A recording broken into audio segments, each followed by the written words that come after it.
Assalamualaikum warahmatullahi wabarakatuh. Saya Faisal Sukmawan dan ini adalah penjelasan video untuk program 3 konsep program dalam Java, yaitu Vivo, Livo, dan Quickshot. Pertama-tama saya mau mengucapkan mohon maaf jika ada kesalahan dalam penjelasan saya atau kekurangannya, dan jika ada suara dari dalam background mohon maaf juga. Dan setelah itu saya akan menjelaskan penjelasan untuk Vivo, Livo, dan Quickshot. Konsep pertama dalam Java yaitu Vivo, yaitu singkatan dari first in dan first out. Artinya data yang masuk pertama akan keluar pertama. Konsep Vivo digunakan pada struktur data queue atau antrian. Contoh kasusnya seperti antrian dari kasir atau antrian kendaraan di jalan tol.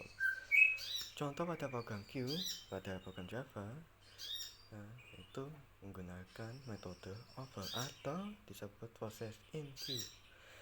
Contohnya dapat sebuah data 10, 20, 30, 40, maka isi queue atau isi antriannya menjadi 10, 20, 30, 40. Ketika melakukan proses menggunakan metode poll atau DQ, maka data yang dikeluarkan yaitu data 10, karena 10 adalah data pertama yang masuk ke dalam antrian. Ya, kita bisa lihat dari contoh program yang saya telah buat di sini. Dapat sebuah antrian data yaitu 10, 20, 30 sampai 80. Di sini sistem InQ merupakan sistem untuk memasukkan data kita menjadi antrian, dan sistem DQ untuk mengeluarkan data pertama dalam antrian. Jika kita mainkan, maka ya kita bisa lihat dari sini isi antrian sebelum DQ yaitu 10, 20, 30 sampai 80, dan isi antrian sesudah DQ jadi 20, 30, 40 sampai 60, karena data pertama yang dimasuk yaitu 10. Ingat, Vivo adalah first in first out, berarti data 10 karena yang masuk pertama menjadi data yang pertama keluar. Selanjutnya konsep berikut yaitu konsep Livo. Beda dengan konsep Vivo adalah first in first out. Untuk Livo yaitu last in first out, yaitu data terakhir masuk yaitu data yang pertama keluar. Untuk Vivo menggunakan metode queue, tapi Vivo menggunakan data stack.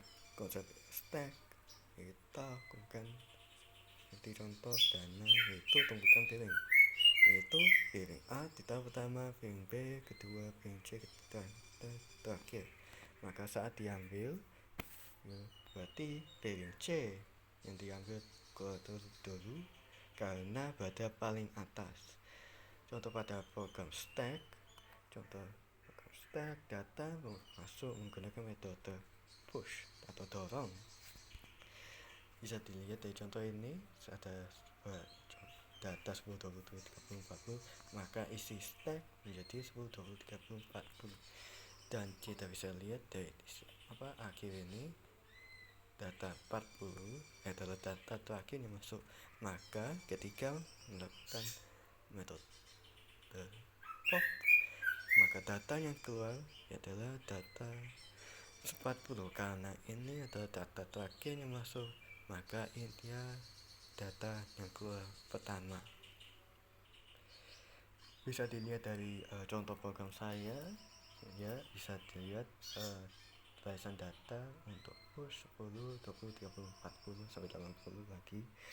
Nah, untuk memasukkan ke dalam sistem push, jadi masukkan ini data di atas dan kita masukkan ke dalam pop data, mengeluarkan data kita, maka kita dapat 80 untuk data yang di pop. karena data 80 adalah data yang terakhir yang masuk menjadi data yang keluar. Terakhir yaitu konsep quicksort. Quicksort adalah salah satu algoritma sorting atau pengurutan data yang bekerja dengan metode divide and conquer. Artinya bahasa besar dibagi menjadi bagian-bagian kecil, kemudian diselesaikan satu persatu sampai semua data terurut. Quicksort termasuk algoritma sorting yang cepat dan efisien. Program ini menggunakan urutan data integer dari acak menjadi urut. Contohnya kita dapat ada acakan data yaitu 10, 20, 80 dan seterusnya, dan kita bisa lihat setelah sorting semua data pada urut. Untuk memanggil metode quicksort, program menjalankan proses sorting dengan program ini. Quicksort dalam data 0, data length 1, artinya sorting dimulai dari indeks pertama karena indeks mulai dari 0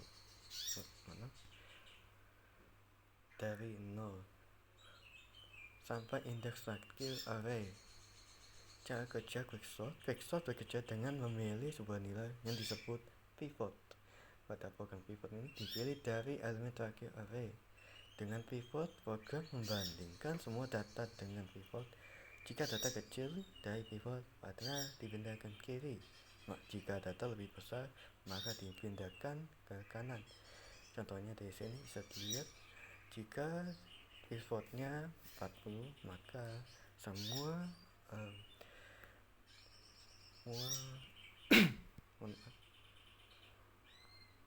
data yang masuk lebih kecil dari 4 ke kiri dan yang lebih besar ke kanan. Proses rekursif. Setelah data dibagi, bagian kiri diurut lagi dan bagian kanan diurut lagi. Program melakukan proses ini secara terus menerus menggunakan quicksort array low p-1 dan quicksort array p plus 1 high. Metode seperti ini disebut rekursif, yaitu metode yang memanggil dirinya sendiri. Setelah menggunakan metode ini, hasil akhirnya akan menjadi urutan baris yang kita bisa lihat dari contoh program saya. Bisa dilihat semua yang saya sebutkan tadi dapat di sini, seperti quicksort array, recursive, dan untuk pivot di sini terlihat dari ini, dan untuk data kita bisa dilihat di sini, data acak 50, 20, 80, 10 dan seterusnya. Dan jika kita memainkan program kita bisa lihat semua data kita setelah urut dengan sendiri 50, 20, 80, 10, 60, 70, 40 menjadi data yang sudah urut pada posisi masing-masing 10, 20, 30 dan seterusnya. Dan itu sekian dari penjelasan saya. Sekali lagi mohon maaf kalau penjelasan saya kurang mantap, dan jika ada suara di background yang kemungkinan mengganggu penjelasan saya, sekali lagi mohon maaf untuk semuanya. Dan sekian dari saya, kurang lebihnya mohon maaf. Wassalamualaikum warahmatullahi wabarakatuh.